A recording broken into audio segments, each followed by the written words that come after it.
Hi students, welcome to text tutor academy. അപ്പൊ നമ്മൾ previous സെഷനിൽ ഡിസ്കസ് ചെയ്തിട്ടുള്ളത് ചോള രാജാക്കന്മാര് നിർമ്മിക്കപ്പെട്ടിട്ടുള്ള കുറെ ടെമ്പിൾസിനെ കുറിച്ച് ഡിസ്കസ് ചെയ്തു അല്ലെ. ഏതൊക്കെ ടെമ്പിൾസ് ആണ് നമ്മൾ ഡിസ്കസ് ചെയ്തത്? Mainly first one it is Brihadeeswara ടെമ്പിളിനെ കുറിച്ച് ഡിസ്കസ് ചെയ്തു. And second one it is Gangaikonda Cholapuram ടെമ്പിളിനെ കുറിച്ച് നമ്മൾ ഡിസ്കസ് ചെയ്ത് കഴിഞ്ഞതാണ്. അപ്പൊ നമ്മൾ ഈ ഒരു സെഷനിൽ നമ്മൾ ഡിസ്കസ് ചെയ്യാൻ പോകുന്നത് ഡീറ്റെയിൽ ആയിട്ട് ഈ രണ്ട് ടെമ്പിൾസിനെ കുറിച്ച്. ഏതൊക്കെ ടെമ്പിൾസ് ആണ്? ഇറ്റ് ഇസ് ബൃഹാടീശ്വര ടെമ്പിളിനെ കുറിച്ചും ഗംഗൈക്കൊണ്ട ചോളപുരം ടെമ്പിളിനെ കുറിച്ചുമാണ് നമ്മൾ ഈ ഒരു സെഷനിൽ ഡീറ്റെയിൽ ആയിട്ട് ഡിസ്കസ് ചെയ്യാൻ പോകുന്നത്. അപ്പൊ നമുക്ക് ഈ സ്ലൈഡ്സിലേക്ക് പോയാലോ?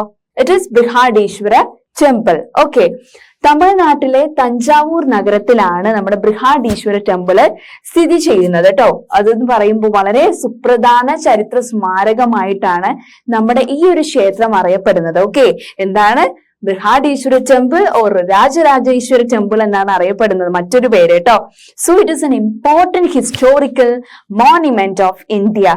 ഇന്ത്യയിലെ വളരെ മികച്ച ഒരു വേൾഡ് ഹെറിറ്റേജ് സൈറ്റും കൂടിയാണ് നമ്മുടെ ബൃഹാടീശ്വര ടെമ്പിൾ എന്ന് പറയുന്നത്. ഓക്കെ, അപ്പൊ ഇത്തരം കാര്യങ്ങളാണ് നിങ്ങൾ മെയിൻ ആയിട്ട് മനസ്സിലാക്കേണ്ടത്. എവിടെയാണ് ഇതിന്റെ ലൊക്കേഷൻ? ഈ ഒരു വേൾഡ് ഹെറിറ്റേജ് സൈറ്റ് ആയിട്ടുള്ള അല്ലെ, ചരിത്ര സ്മാരകമായിട്ടുള്ള ഈ ഒരു അമ്പലം എവിടെയാണ് സ്ഥിതി ചെയ്യുന്നത് എന്ന് ചോദിക്കുമ്പോൾ എവിടെയാണെന്ന് പറയേണ്ടത്? ഇറ്റ് ഈസ് എറ്റ് തഞ്ചാവൂർ അല്ലെ. അതുപോലെ തന്നെ it is very one of the world heritage site എന്ന രീതിയിലും റെക്കോർഡിൽ ഉൾപ്പെട്ടിട്ടുള്ള വേൾഡ് ഫേമസ് ടെമ്പിൾ ആണ് ബൃഹാടീശ്വര ടെമ്പിൾ എന്ന് പറയുന്നത്. ഓക്കെ, അപ്പൊ ഇത്തരം കാര്യങ്ങൾ ക്ലിയർ അല്ലേ? ഇനി നമുക്ക് നെക്സ്റ്റ് സ്ലൈഡിലേക്ക് പോയിക്കൂടെ? Okay, next slide. It is ഈ ഒരു ചിത്രം കണ്ടില്ലേ, എന്തൊരു വളരെ ചൊറിഷിംഗ് ആയിട്ടുള്ള ഒരു ടെമ്പിൾ ആണ് അല്ലെ. വളരെ പോസിറ്റീവ് ആയിട്ടുള്ള മൊമെന്റ്സ് ആയിരിക്കും നമുക്ക് അവിടുന്ന് കിട്ടുന്നത്. എന്തുകൊണ്ടാണ്? ഇപ്പൊ മക്കൾ അവിടെ വിസിറ്റ് ചെയ്യുമ്പോഴാണ് മക്കൾക്ക് അതിന്റെ ഒരു വാല്യുബിൾ ടൈം പ്രസൻസ് അവിടുന്ന് നിങ്ങൾക്ക് ഫീൽ ചെയ്യുന്നത് കേട്ടോ. ഓക്കെ, അപ്പൊ അതിന്റെ ഒരു ഡേ ടൈമിലുള്ള പിക്ചറൈസേഷൻ ആണ് ഇവിടെ നൽകിയിട്ടുള്ളത്. ഓക്കെ, അപ്പൊ നെക്സ്റ്റ് സ്ലൈഡിലേക്ക് നമുക്ക് അതിനെ കുറിച്ച് ഡീറ്റെയിൽ ആയിട്ട് അറിയാം. ഓക്കെ, ഇറ്റ്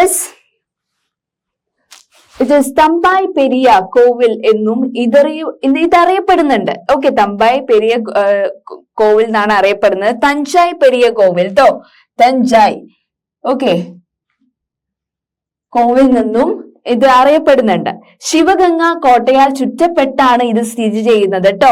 ശിവഗംഗ കോട്ടയാൽ ചുറ്റപ്പെട്ടിട്ടുള്ള ഒരു ക്ഷേത്രമാണ് ഇത് കേട്ടോ. പിന്നെയോ കൊത്തുപണികളുള്ള രണ്ട് വലിയ ഗോപുരങ്ങളുള്ള ഒരു ക്ഷേത്രം കൂടിയാണ്. ഓക്കെ, പ്രവേശന കവാടങ്ങൾ അല്ലെ, മുകളിലുള്ള കമാനത്തിന് 13 നിരകളാണ് കേട്ടോ ഉള്ളത്. എത്ര നിരകളാണ് ആ ഒരു ക്ഷേത്രത്തിന്? 13 നിരകളാണെന്നാ പറയുന്നത് കേട്ടോ. സോ ഇത് എന്ത് പേരിലാണ് ഈ ഒരു ക്ഷേത്രം അറിയപ്പെടുന്നത്? It is Thanjai Periya Kovil. Okay, and it is surrounded by Sivaganga fort. Okay, Sivaganga fort മൂലം ചുറ്റപ്പെട്ടതാണ് നമ്മുടെ ക്ഷേത്രം. പിന്നെ the entrance to this temple is through 2 huge sculptured gopuram. Okay, രണ്ട് വലിയ പല കൊത്തുപണികൾ നിറഞ്ഞിട്ടുള്ള ഗോപുരം ഉണ്ട് കേട്ടോ ഈ ഒരു അമ്പലത്തിന്. ദ വിമാന above the സാങ്ക്ടം has 13 stories. Okay, എത്ര നിരകൾ ഉണ്ട് എന്നാ പറയുന്നത്? ഇതിന് 13 നിരകളാണ് എന്നാണ് പറയുന്നത്. ഗോപുരങ്ങൾക്കൊക്കെ നല്ല വലിയ വിസ്തീർണമുള്ള ഗോപുരങ്ങളും ഒക്കെയാണ് അടങ്ങിയിട്ടുള്ളത് കേട്ടോ നമ്മുടെ ബൃഹാടീശ്വര ടെമ്പിളിന്. ഓക്കെ, ആൻഡ് യുനെസ്കോ ഈ ക്ഷേത്രത്തെ ലോക പൈതൃക കേന്ദ്രമായി പ്രഖ്യാപിച്ചിട്ടുണ്ട് കേട്ടോ.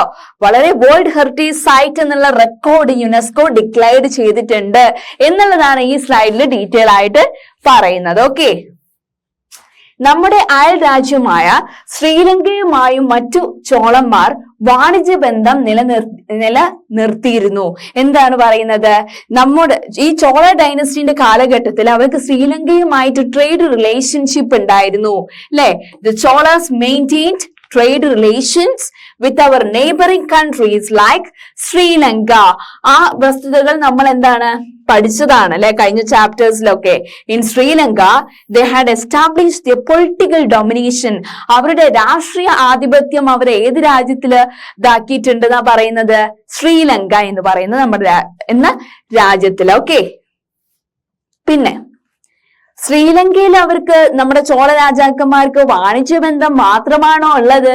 അല്ല, അവർ ആധിപത്യം സ്ഥാപിച്ചിരുന്നു. പിന്നെ ചോളന്മാരുടെ ലിഖിതങ്ങളും മഹാവംശം, ചോളവംശം തുടങ്ങിയ ശ്രീലങ്കൻ കൃതികളും ഇത് ശരിവെക്കുന്നുണ്ട് അല്ലെ. അവർ അവിടെ ആധിപത്യം സ്ഥാപിച്ചു. ഒന്നാമത് ഈ ഒരു ചോള രാജാക്കന്മാർ അവിടെ പോയിട്ട്, അത് കൂടാതെ ചോള രാജാക്കന്മാരുടെ ലിഖിതങ്ങളൊക്കെ അവിടെ അവര് പ്രദർശിപ്പിച്ചു. പിന്നെ തെക്കു കിഴക്കേഷ്യയുമായും ദക്ഷിണേന്ത്യക്കുണ്ടായിരുന്ന ബന്ധവും സൗഹൃദവും ഏറ്റവും ശക്തമായത് ഈ ഒരു കാലഘട്ടത്തിലാണെന്നാണ് പറയുന്നത്. എന്താണ്? The Chola inscription as well as Sri Lanka literary works like Mahavamsa Cholavamsa confirm this. എന്ന് വെച്ചാല് ചോള രാജാക്കന്മാർക്ക് അവരുമായിട്ടുള്ള ബന്ധം ഈ ചോള ലിറ്റററി വർക്ക്സിൽ തന്നെ വളരെ പ്രധാനപ്പെട്ട മഹാവംശ ചൂളവംശ എന്നുള്ളതില് പ്രധാനപ്പെട്ട് എഴുതപ്പെട്ടിട്ടുള്ള കാര്യങ്ങളാണ്. South India's relationship with south east Asia become very close. ഈ തമിഴ്നാട്ടിലുള്ള ആളുകൾക്ക് ഇത്തരത്തിലുള്ള സൗത്ത് ഈസ്റ്റ് ഏഷ്യൻ റീജിയൻസുമായിട്ടുള്ള ബന്ധം നമുക്ക് ഈ ഒരു കൂടുതലായിട്ട് കാണപ്പെടുന്ന ഈ ചോള രാജാക്കന്മാരുടെ ഈ ഒരു കാലഘട്ടത്തിലാണ് എന്നാണ് പറയുന്നത്. ഓക്കെ, പിന്നെന്താണ്? സുമാത്ര ആൻഡ് ജാവ, മലേഷ്യ തുടങ്ങിയ സ്ഥലങ്ങളിലേക്ക് ചോള നാട്ടിൽ നിന്നും കച്ചവടക്കാർ മാത്രമല്ല കേട്ടോ പോയിരുന്നത്. അല്ലാത്ത വേറെ ഏതൊക്കെ ആളുകളാ?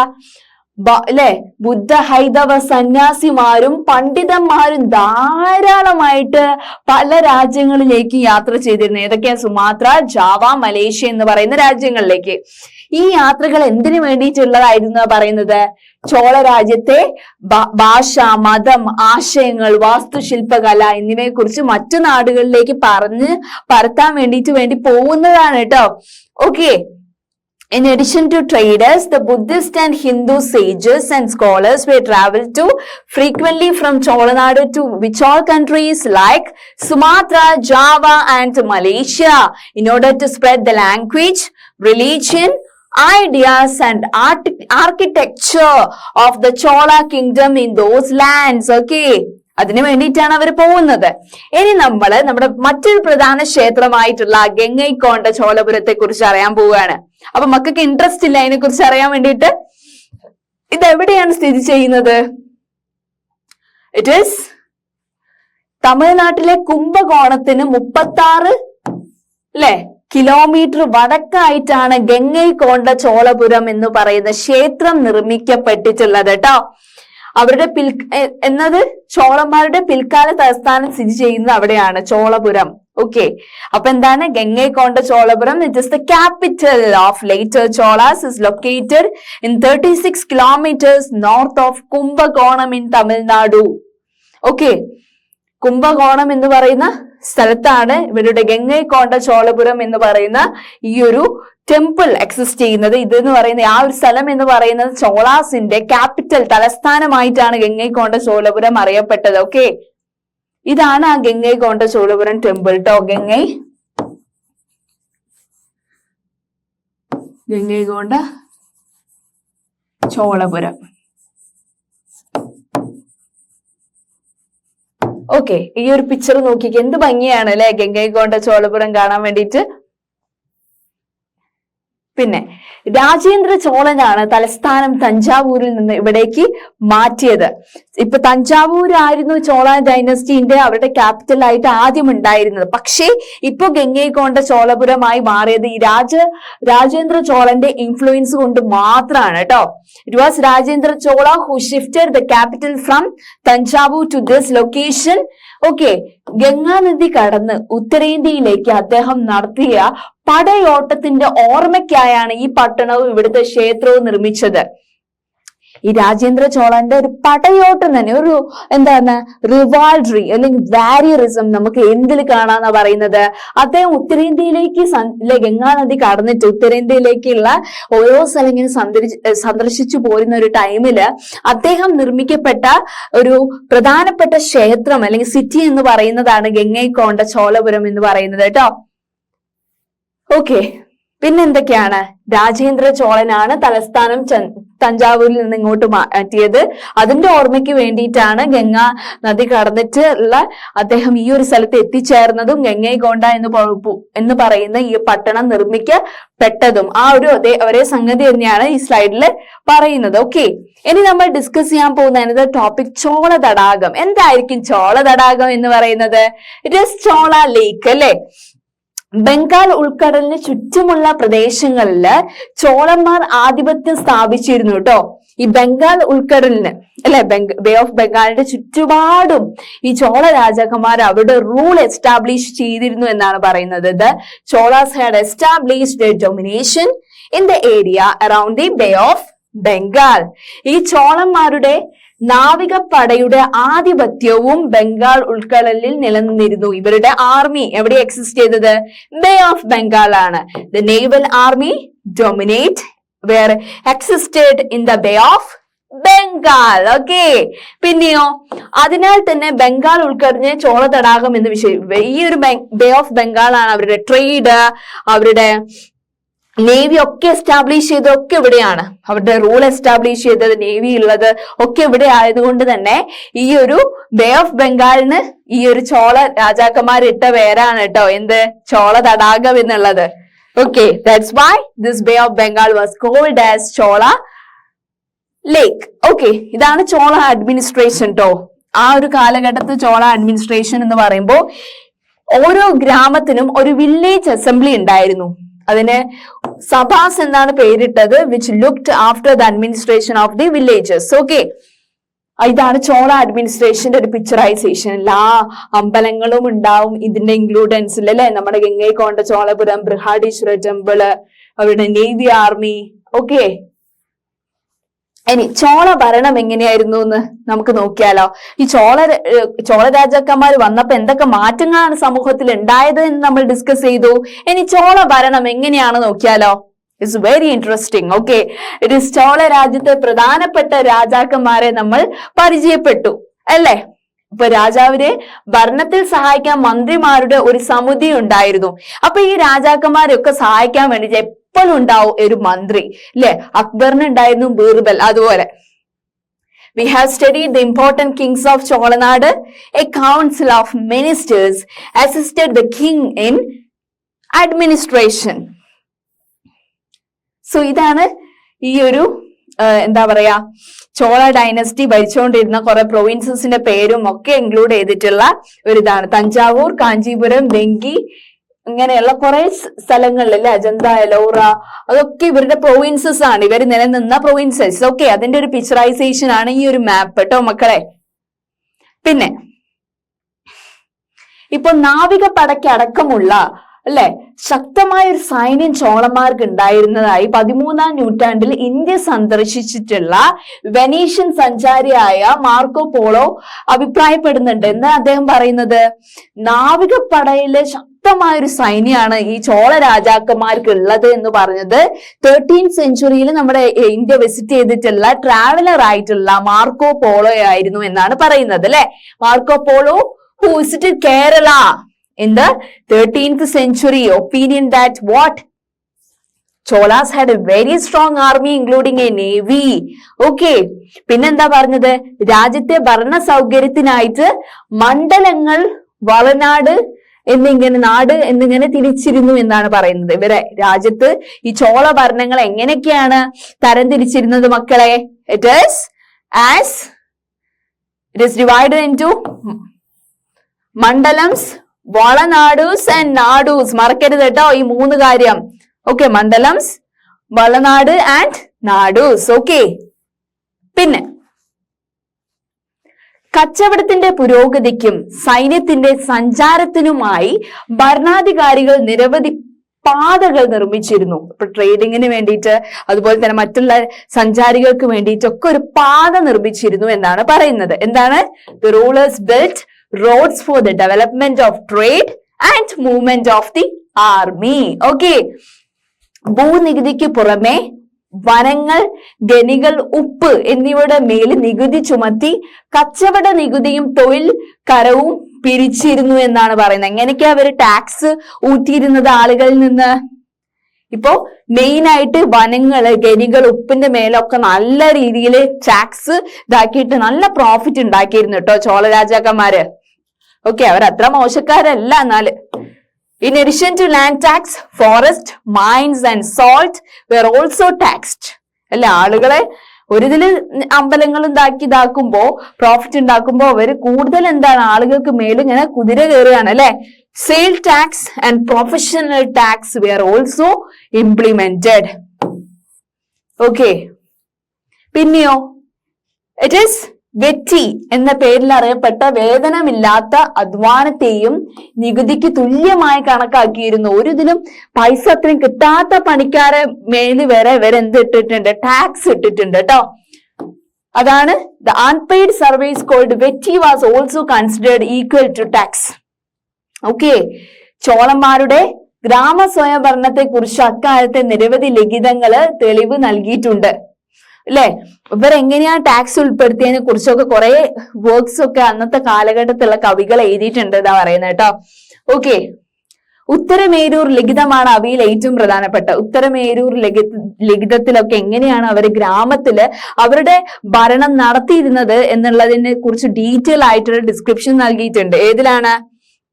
It is the most important among them is the Uthiramerur inscription. അതിൽ ഡീറ്റെയിൽ ആയിട്ട് അവരുടെ വില്ലേജ് സെൽഫ് ഗവേണൻസിനെ കുറിച്ച് ഡീറ്റെയിൽ ആയിട്ട് പറയുന്നുണ്ട്. ഓക്കെ, പിന്നെ ഊർ സഭ എന്നീ പേരുകളുള്ള 2 സഭകൾ അക്കാലത്ത് നിലനിന്നിരുന്നു. ഊർ സഭ എന്ന് പറയുന്ന സഭകളാണ് അക്കാലത്ത് വില്ലേജുകളില് ഈ ചോള ഡൈനസ്റ്റിന്റെ മേൽനോട്ടത്തിൽ നിലനിന്നിരുന്ന സഭകള് അല്ലെ. 2 ടൈപ്സ് ഓഫ് കൗൺസിൽസ് എന്നാണ് നമ്മൾ പറയുക. അതിന് പറയുന്ന ആ 2 ടൈപ്സ് ഓഫ് കൗൺസിൽസിന്റെ പേരെന്തൊക്കെയാണ്? Ur and sabha. It is existed during that period. Okay, ഇവയ്ക്ക് നമ്മൾ പറയുന്ന പേരെന്താണ്? സ്വയം ഭരണാധികാരികൾ എന്നാണ് പറയുക. They had autonomous power. Okay, അപ്പൊ ഊർ ആൻഡ് സഭ എന്ന് പറയുന്ന കൗൺസിലുകള് സ്വയം ഭരണാധികാരികളാണ്. They are autonomous power. Okay, കുളങ്ങൾ, കിണറുകൾ, റോഡുകൾ തുടങ്ങിയവയുടെ പരിപാലന ചുമതല ആർക്കാണ്? പ്രാദേശിക ഭരണകൂടങ്ങൾക്കായിരുന്നു ഈ കുളങ്ങൾ പരിപാലിക്കേണ്ടത്, കിണറുകൾ പരിപാലിക്കുന്നത്, റോഡുകൾ പരിപാലിക്കുന്ന ഒക്കെ ആരുടെ ഇതിലാണ് വരുന്നത്? ഈ ഒരു ലോക്കൽ അഡ്മിനിസ്ട്രേഷന്റെ മേൽനോട്ടത്തിലാണ് കേട്ടോ. The maintenance of ponds, wells, roads was the responsibility of these local administrative bodies. Okay, പിന്നെ എന്നാൽ മുൻ ക്ലാസ്സിൽ നിങ്ങൾ ഡിസ്കസ് ചെയ്ത എന്തൊക്കെയാണ്? നാടുവാഴി വ്യവസ്ഥയുടെ വളർച്ച, സഭകളും പ്രവർത്തനത്തെ കുറിച്ചൊക്കെ നമ്മൾ പരിമിതപ്പെടുത്തി പറഞ്ഞതാണ് അല്ലെ. ദി ഗ്രോത്ത് ഓഫ് ഫ്യൂഡലിസം പറഞ്ഞു അല്ലെ. അപ്പോ ഇതിൽ നിന്ന് എത്രയോ ഡിഫറെന്റ് ആണ് ചോള രാജാക്കന്മാരുടെ അല്ലെ. ചോള രാജ്യത്തെ സമൂഹം എന്ന് പറയുന്നത് ഒരു സമത്വ അധിഷ്ഠിതമായിട്ടുള്ള സമൂഹമായിരുന്നു. എല്ലാവരും ഈക്വൽ ആയിട്ടുള്ള കണ്ടിട്ടുള്ള സമൂഹമാണ് എന്ന് മക്കൾക്ക് ഇപ്പൊ തോന്നുന്നുണ്ടോ? ഇല്ല. ജാതി വ്യവസ്ഥയും നിരവധി നീതിത്വങ്ങളും ഈ ഒരു കാലഘട്ടത്തിൽ നിലനിന്നിരുന്നു എന്നുള്ളതാണ് പറയാനുള്ളത് അല്ലെ. Society of Chola kingdom was not at all egalitarian. They were divided the people based upon caste system. ചാതുർവർണ്ണയ സിസ്റ്റം അവിടെ വലിയ രീതിയിൽ നിലനിന്നിരുന്നു കേട്ടോ. അതിന്റെയാണ് മെയിൻ ആയിട്ട് ഈ ചോള കിങ്ഡത്തില് നിലനിന്നിട്ടുള്ള ഇൻഇക്വാലിറ്റി. സോ ബ്രാഹ്മണരായിരുന്നു സമൂഹത്തിലെ ഏറ്റവും ഉയർന്ന വിഭാഗം. ചോള ഡൈനസ്റ്റികൾ ഭരിച്ചുകൊണ്ടിരിക്കുമ്പോൾ അവർ കൂടുതൽ ഇമ്പോർട്ടൻസ് നൽകിയത് ആർക്കാണ്? ബ്രാഹ്മണർക്കാണ് അല്ലെ. And Brahmins with the highest section in the society എന്ന് പറയാൻ അതാണ് കാരണം. പിന്നെയോ സ്വന്തമായി കൃഷിഭൂമി ഇല്ലാത്ത കർഷക തൊഴിലാളികളും അടിമവേല ചെയ്യുന്നവരും നിരവധി ഉണ്ടായിരുന്നു. സ്വന്തമായിട്ട് കൃഷി ചെയ്യാൻ സ്ഥലം ഇല്ലാത്ത ആളുകളും അടിമവേല ചെയ്യുന്ന കുറെ ആളുകളും ആ ഒരു കാലഘട്ടത്തിൽ കൂടുതലായിരുന്നു എന്ന് തന്നെ നമുക്ക് പറയാം കേട്ടോ. There were many landless agriculture workers and slave laborers in the society. Okay, പിന്നെ എന്താണ് അടുത്ത് നമ്മൾ പഠിക്കാൻ പോകുന്നത്? ചാലുക്യരെ കുറിച്ചാണ്. എന്താണ് ചാലുക്യാസ് എന്ന് പറയുന്നത്? ചാലുക്യാസ് നോക്കാം. കർണാടകത്തിലെ വദാപ്പിയിലെ ബദാമി പാറ വെട്ടിയെടുത്ത് നിർമ്മിച്ച ക്ഷേത്രത്തിന്റെ ചിത്രമാണ് തന്നിട്ടുള്ളത് അല്ലെ. കർണാടകത്തിലെ വദാപ്പി എന്ന് പറയുന്ന ഒരു പാറ പാറക്കല്ലുകളുണ്ട്, അതിൽ നിന്ന് വെട്ടിയെടുത്ത് നിർമ്മിച്ച ഒരു ക്ഷേത്രത്തിന്റെ ചിത്രമാണ് അടുത്ത പിക്ചർ ആയിട്ട് നൽകിയിട്ടുള്ളത് കേട്ടോ. Given here is the picture of the rocket temple. ആ ഒരു റോക്കറ്റ് ടെമ്പിൾ എവിടെയാണ് ഉള്ളത്? സ്ഥിതി ചെയ്യുന്നത് ബദാമി എന്ന് പറയുന്ന കർണാടകയിലെ ഒരു ഡിസ്ട്രിക്റ്റിലാണ് നിലനിൽക്കുന്നത് കേട്ടോ. ഇതാണ് ആ ഒരു ചിത്രം. Okay, rocket temple at Badami. അതിന്റെ ഒരു പിക്ചറൈസേഷൻ ആണ് കേട്ടോ ഇവിടെ നൽകിയിട്ടുള്ളത് മക്കളെ. ഓക്കെ, അപ്പൊ ആരാണ് ഇതൊക്കെ നിർമ്മിച്ചത് എന്ന് നോക്കിയാലോ ഈ ഒരു ടെമ്പിള്. ഇത് CE 6-ാം നൂറ്റാണ്ട് മുതൽ 12-ാം നൂറ്റാണ്ട് വരെ ദക്ഷിണേന്ത്യയിലും ഡെക്കാനിലുമായി ഭരണം നടത്തിയിരുന്ന ചാലുക്യരാണ് ഈ ഒരു വദാപ്പി എന്ന് പറയുന്ന സ്ഥലത്ത്, കർണാടകയിലെ വദാപ്പി എന്ന് പറയുന്ന സ്ഥലത്ത് ഈ ഒരു റോക്കറ്റ് ടെമ്പിൾ ഉണ്ടാക്കിയത്. ഓക്കെ, ഏത് സെഞ്ചുറിയിലാണ് അവർ ഭരിച്ചിരുന്നത്? 6-ാം നൂറ്റാണ്ട് മുതൽ 12-ാം നൂറ്റാണ്ട് വരെ അല്ലെ. It was built by whom? It was built by Chalukyas who ruled South India and Deccan from 6th to 12th century CE. Okay. പിന്നെ ഈ ഒരു കാലഘട്ടത്തില് ചാലുക്യർ നിരവധി ക്ഷേത്രങ്ങൾ നിർമ്മിച്ചു കേട്ടോ. പല ക്ഷേത്രങ്ങൾ, നിരവധി സമ്പന്നമായിട്ടുള്ള ക്ഷേത്രങ്ങളും ഇവർ നിർമ്മിച്ചിട്ടുണ്ടെന്നാ പറയുന്നത് കേട്ടോ. They built several temples too. Okay. ആദ്യഘട്ടത്തിൽ അവർ നിർമ്മിച്ചിട്ടുള്ളത് പാറക്കല്ല് വെട്ടിയെടുത്തുള്ള ഗുഹാചിത്രങ്ങളാണ്, ഗുഹാക്ഷേത്രങ്ങളാണ് അവർ നിർമ്മിച്ചിട്ടുള്ളത്. പാറക്കല്ലുകൾ വെട്ടിയെടുത്തിട്ടുള്ള ഗുഹാക്ഷേത്രങ്ങളാണ് ചാലുക്യാസ് നിർമ്മിച്ചത് അല്ലെ.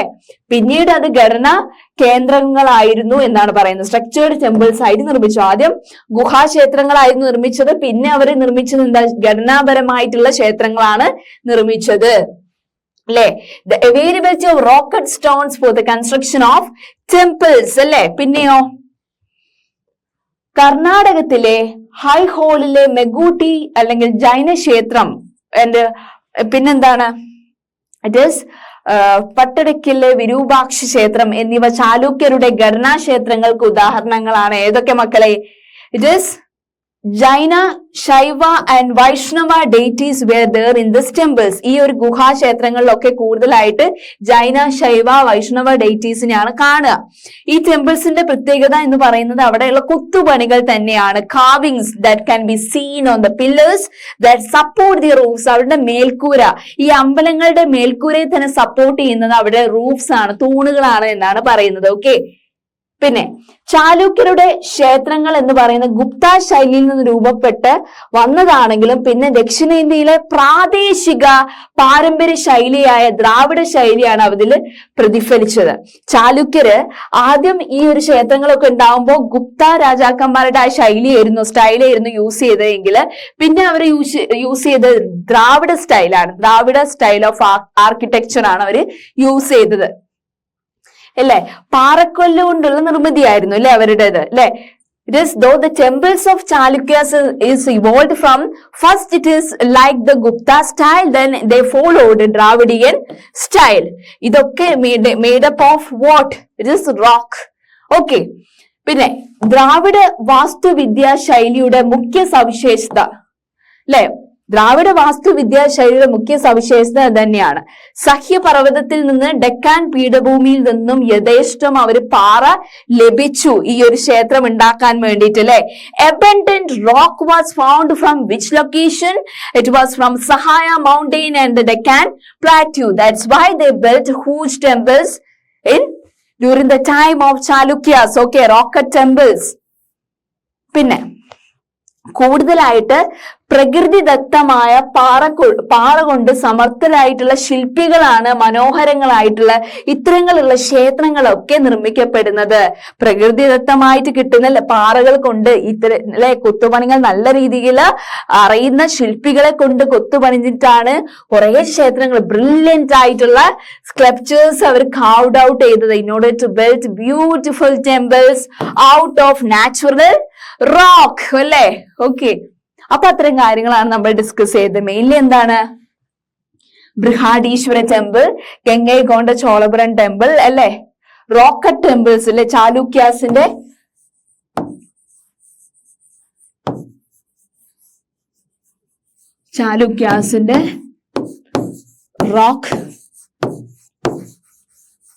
Rock cut temples. എന്ത് സ്റ്റൈലാണ് റോക്കറ്റ് ടെമ്പിൾസ് ഉണ്ടാക്കിയിട്ടുള്ളത്? It is ദ്രാവിഡിയൻ സ്റ്റൈലാണ്. ആദ്യം ഏത് സ്റ്റൈലാണ് അവര് നിർമ്മിക്കപ്പെട്ടത് ടെമ്പിൾസ് ഒക്കെ? ഇറ്റ് ഈസ് ഗുപ്ത സ്റ്റൈലിൽ നിന്ന് പിന്നെ ദ്രാവിഡിയൻ സ്റ്റൈലിലേക്ക് ആക്കിയതാണ് അല്ലെ. ഓക്കെ, അപ്പൊ ഇതിനൊക്കെ എന്താണ്? ബ്രില്യന്റ് ആയിട്ടുള്ള സ്കൾപ്ചേഴ്സ് ഉണ്ടായിരുന്നു. Brilliant sculptures were there. Sculptures. Okay. Brilliant sculptures അവർക്ക് ഉണ്ടായിരുന്നു. അപ്പൊ ഇത്തരം കാര്യങ്ങളാണ് നമ്മൾ മെയിൻ ആയിട്ട് ഡിസ്കസ് ചെയ്തത് അല്ലെ. ബൃഹദീശ്വര ടെമ്പിൾ, ഗംഗൈകൊണ്ട ചോളപുരം ടെമ്പിളിനെ കുറിച്ച് നമ്മൾ ഡിസ്കസ് ചെയ്തു. ചാലുക്യാസ് കൺസ്ട്രക്ട് ചെയ്യുന്ന റോക്കറ്റ് ടെമ്പിൾസ് അല്ലെ, അതിനെ കുറിച്ച് അതിന്റെ സ്റ്റൈൽസ്, ഗുപ്ത സ്റ്റൈൽ ആദ്യം ഫോളോ ചെയ്തു. പിന്നെ അവർ എന്താണ് ഫോളോ ചെയ്തത്? ദ്രാവിഡിയൻ സ്റ്റൈലാണ് അല്ലെ ഫോളോ ചെയ്തത്. അതിനൊക്കെ ബ്രില്യന്റ് ആയിട്ടുള്ള സ്കൾപ്ചേഴ്സും അവർക്ക് ഉണ്ടായിരുന്നു. Okay, thank you.